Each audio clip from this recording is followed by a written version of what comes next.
The Mississippi River, long considered the economic backbone of the United States, is facing a troubling transformation. While it currently sits at historically low levels, the real cause for concern among scientists and engineers isn't just drought or flooding storms. Instead, it's a silent, almost invisible process happening inside one of the most closely monitored river systems in the world, something that traditional forecasting models no longer fully capture. This subtle shift is happening without the dramatic warnings or emergency declarations people expect. On the surface, life along the river may seem normal, but beneath it, the numbers reveal a river system drifting away from the stability that millions had depended on for generations. In the late summer, a time when shipping activity on the Mississippi typically settles into predictable rhythms, unexpected changes began quietly but rapidly. There were no major storm systems or flooding events to explain the shift. Yet, water levels dropped sharply in key stretches of the river near Memphis and downstream. These declines were not the usual slow seasonal reductions. They occurred in sudden steps large enough to disrupt shipping plans mid-journey. Channels that had been safe for decades showed new sandbars and shallows, forcing urgent updates to navigation charts and cargo restrictions. This disruption cascaded through inland ports and transfer terminals, creating delays and increasing operational costs without any official alarms or public announcements. From an aerial view, the river still looked full and flowing, but closer inspection revealed a narrower, tighter channel pressed between the banks. Satellite imagery showed previously submerged riverbed features exposed over long distances, features typically visible only during severe droughts, yet without accompanying weather conditions to justify such exposure. The speed and simultaneity of these drops were particularly unsettling. Normally, sections of the river would experience uneven water levels, but now widely separated stretches weaken almost at the same time, a phenomenon not accounted for by traditional river behavior models. This rapid and widespread decline means the Mississippi River, which moves a large portion of America's freight, is operating under constraints rarely seen or planned for. There was no single moment of collapse, no dramatic event, to mark the shift, just a steady series of emergency adjustments and quiet reassurances that water levels would recover. However, those who rely on the river began to see it differently. Not just a waterway running low, but a system entering an unfamiliar and unstable state. The Mississippi is one of the most intensively monitored river systems in the world. Across its basin, fixed stations continuously collect data on water levels, flow rates, sediment transport, and water chemistry. This information supports everything from port operations and agricultural markets to insurance and infrastructure planning. For decades, these systems have accurately predicted seasonal changes with such precision that small deviations were barely noticeable in daily life. This reliability allowed early warning signs to be overlooked or explained away as normal weather variation, but recent years tell a different story. Periods of low water have grown longer and deeper, while springtime recovery is slow. The margin of safety for shipping has diminished. Even minor drops in depth force vessels to reduce cargo loads significantly, affecting schedules and costs across supply chains. Meanwhile, groundwater monitoring paints an equally worrying picture. Across many areas of the Mississippi Basin, aquifers, underground reservoirs that exchange water with the river, have shown steady declines compared to historical norms. These changes have taken place so gradually over decades that few outside scientific circles notice the creeping risk. What is alarming experts now is not any single data point, but how these trends are converging. When surface flows struggle to recover and groundwater levels remain depleted due to sustained pumping, the entire system becomes more vulnerable to even small disturbances.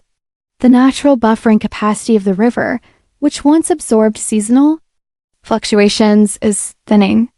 Now, seemingly minor changes have outsized impacts on navigation, infrastructure, and economic activity. Technical reports remain measured and neutral in tone, avoiding crisis language, but the evidence points to a system running close to the limits of its natural and engineered resilience. To fully understand the situation, the Mississippi must be viewed not just as a visible river, but as a two-layer system. What we see, the flowing water, boat traffic, and changing levels, is only the top layer. Beneath it lies a massive layer of sand, gravel, and alluvial sediment built up over thousands of years. This sediment layer stores and exchanges water, with the surface flow acting as a natural buffer that releases water during dry periods and absorbs it during floods. Under normal conditions, this creates a slow, stable balance that prevents abrupt changes in river flow. The danger arises when this balance shifts. As groundwater is steadily drawn down by pumping, pressure differences between the river and aquifers increase. Water no longer flows evenly between the two. Instead, more surface water is pulled downward into the sediment layers rather than moving downstream. This invisible relocation doesn't dry up the river, it changes where the water goes and how it supports navigation, ecosystems, and human needs. This process is slow and silent, but extremely difficult to reverse within human timeframes. This shift didn't happen by accident or through a single cause. For over a century, the Mississippi has been engineered to serve three main goals: flood control, stable navigation, and land expansion. Levees and dams reduced flooding risk and improved commercial reliability, but also disconnected the river from its natural floodplain, once a critical buffer that absorbed excess water and sediment. At the same time, groundwater extraction expanded dramatically, often managed locally without considering basin-wide effects. Agriculture intensified irrigation, cities grew dependent on deep aquifers, and pumping increased steadily. Together, these actions created a feedback loop. When river levels drop, demand for groundwater rises. As pumping increases, pressure differences grow, pulling more surface water downward and further lowering river levels. No single agency oversees the entire system.